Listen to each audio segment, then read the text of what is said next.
Hope everybody's doing well. Blessings to you. Those of you who are about to tune in, those who will see this video later on. So, this video is about the death and resurrection of the Son. Not the S-O-N, but the S-U-N. And I say that because many of you will go out and buy gifts, trees. Many of you would get broke. Many of you would spend your last to make sure that your kids have gifts under a tree and tell them about Santa Claus and this guy who brings them gifts, the whole thing. So today we're talking about the death and resurrection of the Son. And some of you probably already know, and some of you probably don't. I don't know, but it's going to be interesting because, including myself, when I was a youngster, I could not wait till Christmas come. And also when my kids was young, I did the same. I brought them gifts. I wanted them to have the best Christmas that I can give them. And I was caught up all in the emotional thing. The like, yeah, you know, my son got the PlayStation, the Atari, he had it all. But as I've gotten older, as I begin to do my own reading, my own research in regards to this Saint Nick, you do research on Saint Nick, but in regards to the Christmas celebration itself, and greetings to everyone who's coming on. God bless you. I hope that you're doing well. May you prosper in this life that we are now in. And as I continue to look into this thing we celebrate every year around this time. And as I did my own research, as I did follow up on that with information I found, I came to my own conclusion. You know, not and plus masonry helped me along the way. I'm not gonna kid you. It really helped me along the way because in masonry we would celebrate the St. John's days, St. John's the Baptist and St. John's the Evangelist, and I was wondering why we celebrated them during these particular times of year. And Freemasonry got me to thinking in regards to that. So here we are celebrating this thing we call Christmas. And why is that? You know, why is that? Why do we go out and get broke and forget that we're going to be having bills coming up pretty soon at the end of the month? You know, your mortgage and other things, you know, we forget about that. Man, we forget about that. So greetings everybody who's coming on. I appreciate you. So today we're talking about the coming of the SUN. So for those of you who know the winter solstice and the summer solstice and how that all coordinates with the stars and the sun itself on at this time of the year, that we know that the sun literally dies, and then as the earth begins to rotate on its axle, it begins to come back to life as we begin to change seasons once more. So as we venture into the death of the sun, which is going to happen around December the 25th, is going to literally die. And you can figuratively see the axles or how the earth begins to move about. And after December the 25th, in the latter part of December, you would then see your days begin to get a little longer as we begin to change seasons. So as you view this, we're not looking at an SON, we're actually looking at an SUN that dies on the cross. The cross are those axles, those four axles for which the circle is carved into four 45-degree parts. And as it begins to rotate, you will see that the sun begins to hang just a little longer after December the 25th. It's not a death of a man, it's the death of the sun. Because if you look at any pictures of the SON, you would see the SUN right behind it. Okay? Because nothing survives on this planet, as I've said before, without the SUN. Nothing lives on this planet at all. that big ball of fire that we see is the giver of life and death on this planet. Every season, every year. That's a fact. Absolutely, Brother Bruce Lee Wayne. Yeah, absolutely.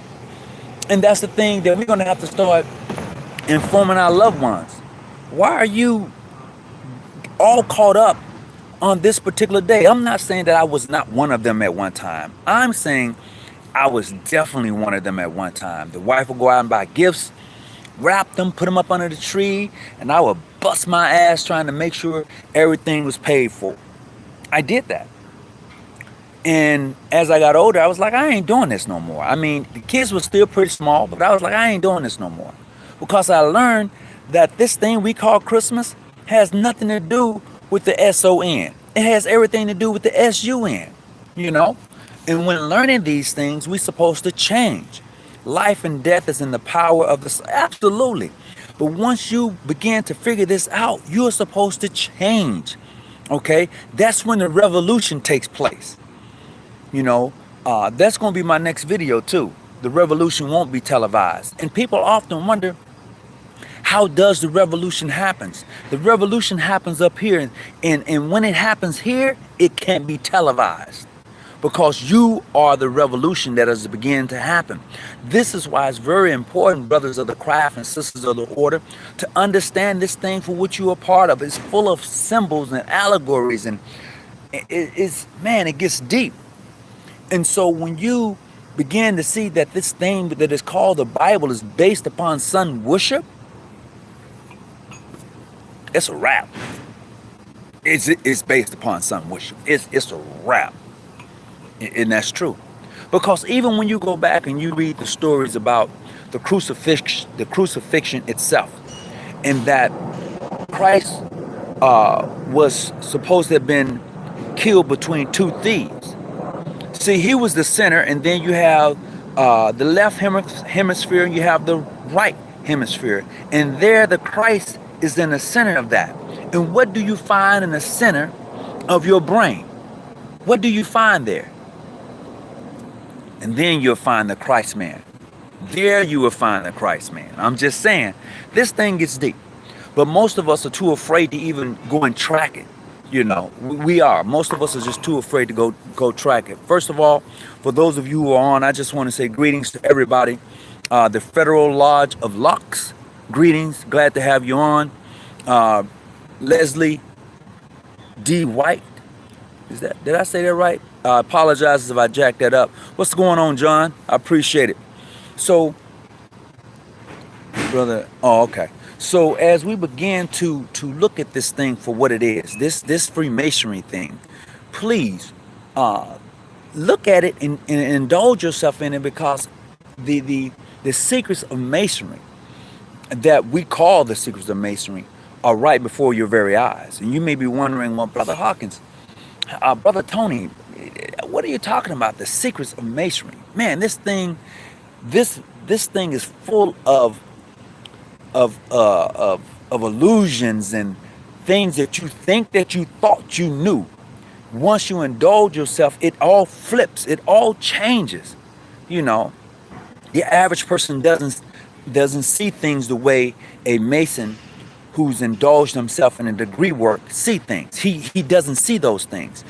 Those who've indulged themselves in Freemasonry see things totally different than the average person. You totally see your religion differently. How you approach things are different because of the information that you have succumbed to. This is why it's important in the EA degree that you occupy your mind with useful knowledge. And then in the fellowcraft degree, everything is really open up to you. And so when you begin to master or found yourself to have proficiency in the first and second degree, then you become a master Mason. And even after you becoming a master Mason, you don't complete that task until you become a Royal Arch Mason. And after completing that, that is the conclusion of the Master Mason works. It's true. when you look at the degree work, and then when you flip that thing and you go to the philosophy degree work on the Scottish Rite side, because the York Rite side is really a Christian indoctrination into the Masonic order from that side. And then the Scottish Rite is an indoctrination of the philosophy. Because you will find that on the York Rite and Scottish Rite side, there are 2 Royal Arch degrees. There is. This is why it's important to understand that the degree work that we call Scottish Rite is really French Rite. That's a fact. The degree work that we look at and we say, oh, this is Scottish Rite degrees. No, it's not. It is actually French Rite. They only call the Scottish Rite. When you go and read the history, how it's taken place to place and cut up and sliced, those degrees came out of what we call now the Hermetic degrees. The Scottish Rite degrees that we are learning now, all Hermetic degrees. And those degrees included women. It did. It really did. You know, but here in America and other jurisdictions, women are not allowed to be Masons. But we know now today, as we begin to uncover and discover some things, women have always been Masons. So as the world begins to turn, more and more information is shown and shared. This is why it's important, as we discuss today, the coming of the Son, that you go look at this information for yourself. You go discover your own a moment to where you have an awakening, because your moment is not like my moment. And when you have that ooh-wee moment, that Yahoo moment, that like, wow, eureka moment, that light, man, it's going to be hard to put it out, because once you have this information, it's hard to close your eyes. Brothers and sisters, hear me clearly. Once you have this information and understand what you are seeing and looking at, it is hard for you to close your eyes, because every time you see something, everywhere you go, there's a direct relation to the organization and society for which you are a part of. You just hadn't figured it out yet. You go to Washington, D.C., you see how it's laid out. You go to these small towns, you see how they're laid out. You go to these other cities and you can see how they are laid out. And then you can see that the structures of some of the capitals, they're built like things that you would find over on the continent. This is true. So as we begin to celebrate the coming of the Son, S-U-N, we will find that all of these things have their connections within the fellowcraft degree of Freemasonry. It all does. It all relates. You just have to figure it out. You have to be the one to pull that together. And it's a beautiful thing. I don't see things the same way I once did. Once I began to indulge myself and come around to the fact that, you know, in this Bible, you become more of a sun worshiper than anything else. The S-U-N and not the S-O-N. And then you discover that there was like 18 different Jesuses that came along. 18, yeah, if I'm not mistaken. Then you understand, you begin to find writings older than the Bible. Then you understand that this New Testament that is written about the Christ man, you will find out that those individuals were not even with him at the time. I'm just saying, it's oh man, it's an awakening, you know, when you begin to see it from that point of view. So prepare yourselves for the coming of the Son, as we begin to move toward longer day hours, longer days, and shorter nights. It's coming. The S-U-N, not the S-O-N. And when you get there, you'll figure it out, because you have to understand this thing right here is energy. Energy doesn't die. It doesn't die. Your body can become a transfer of energy. This is why you can walk by somebody, you can shock them. It's energy. This is energy. When this ruah, this air, this breath, this thing that lives in us, when it leaves us, this body clearly shows you that it was just only a host. That ruah moves on. It transforms. This is why even the Christ man himself, as mentioned in the Bible, when he went to the mountain, and they call it the mountain of transfiguration, he transferred. He became energy, and they looked at him like, wow, this dude here is something else. He's not of this world. He's an alien. They just looked at him differently, only because they seen him transform. Energy. Just saying. I don't miscount anything. I look at it for what it is. I do not miscount anything. I look at it for what it is. And this is the important thing that we should all kind of take a picture, a snapshot, and just really kind of say, okay, I really want to indulge in this thing. Like a couple of weeks ago, I talked about the keys of King Solomon, and how he was able to summon the demons and get from them pertinent information and building and having knowledge that was surpassed any man, until he met with the Leviathan himself. I'm just saying, this information is out here. It is up to you to go get it. It's totally up to you. It's a beautiful thing. You can't close your eyes to it once you get it, though. It's like, damn, why did I do that? That's the thing. That's the thing you really, really have to consider and take a look at. And that's the honest truth. So look, let me see who's here today, and what questions do you have? You know, I just want to take this moment out just to say greetings to everybody. Hey, most wishful, it is your brother Jay. What's up, Josh? How you doing, man? Hope you're doing all right. Initiation is Tuesday? Man, go get it. Go get it, Josh. Go get it. Congratulations. Yeah, all right. Peace. All right. We watch the Matrix using your Masonic eyes. Absolutely. Brother Vincent, man, look, people ain't ready for that.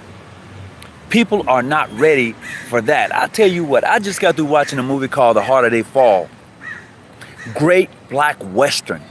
And for me, I'm only speaking for me, there was a lot of symbolism in the movie with different African Americans, heroes, by their names was written on certain things, and you can see it, you know, and you be like, wow, you know, who walked in. I mean, it was a beautiful movie. I mean, some people didn't like it, but I loved it. It's a new Matrix coming out next year. Yeah, there is a new one coming out next year. But go back and watch the last Matrix and see what happens to Neo. You know, Neo dies on a cross and they come and take him, and all you can see is this bright light that they take him into. The transformation of energy. That last Matrix where Neo is supposed to have died, he transferred his energy. That's what he did. He gave his life to save Zion. Boom. I'm just saying, they put this stuff in our face, man, and some of us are so gullible till we don't even go back and check it out for ourselves. But man, I enjoy being a Mason, and the symbolism that it has in it, and the symbolism that is shown in the various movies are just unreal. That's a fact. So that's how I get it. My break is about over. I'm about to head back into this joint. But man, it is always good to come to share information with the brothers of the craft, the sisters of the order. I think I'm going to do a video on the Eastern Star ring, the OES ring. John Wick is in April. Oh man, John Wick is off the chain. John Wick is full of Masonic things. Man, dude, that's the thing. I mean, how they just really incorporate a lot of the Masonic initiations, the workings. They're all in movies, and I get a big kick out of that. And I don't know how nobody else does. I just can't figure it out. You know, for some of us still to be blinded to a lot of things that be happening, it just amazes me.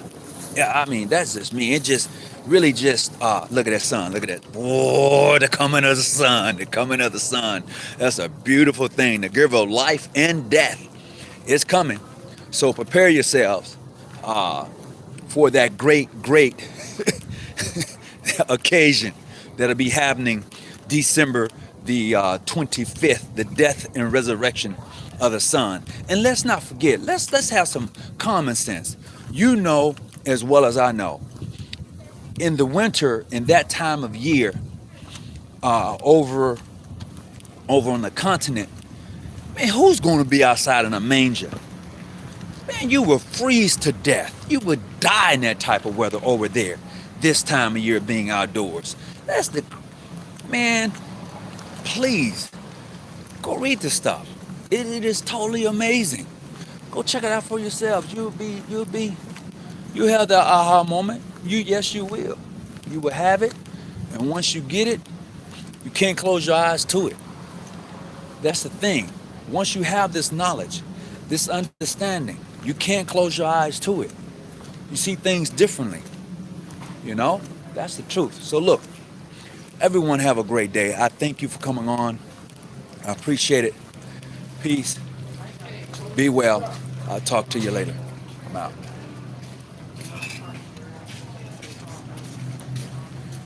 How's it going? It's going pretty good.